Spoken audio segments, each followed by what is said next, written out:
जय सदाशिव। रामकृष्ण परमहंस बहुधा एक कथा कहा करते थे कि एक आदमी जंगल से जा रहा था कि उसे 3 डाकुओं ने पकड़ लिया। उन्होंने उसे लूट लिया और तब तक एक डाकू बोला, इसे जीवित रखकर क्या लाभ, इसे मार डालते हैं। दूसरा बोला, नहीं, इसके हाथ पैर बांधकर छोड़ देते हैं।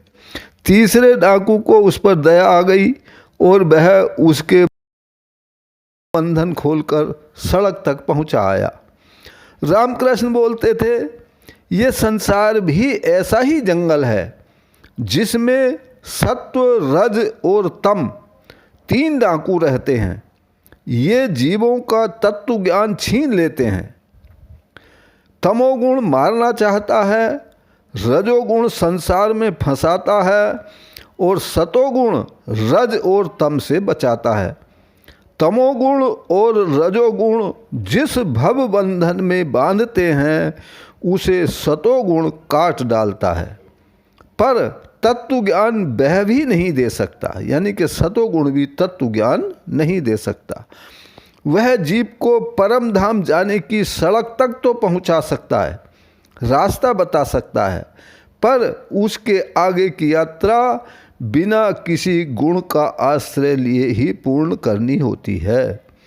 इसलिए परम पिता परमात्मा सदाशिव को त्रिगुणातीत कहा गया है, जो तीनों गुणों से परे है, पार है, और जहाँ तक प्रकृति के बंधन पहुँच ही नहीं सकते, वह स्वतः प्रकाशमान रहता है।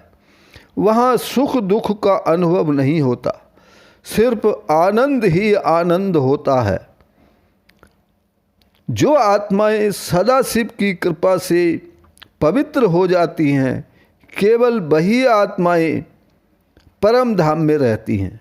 सदाशिव की कृपा के अलावा और कोई साधन नहीं है जो परम धाम शिवलोक पहुंचा सके।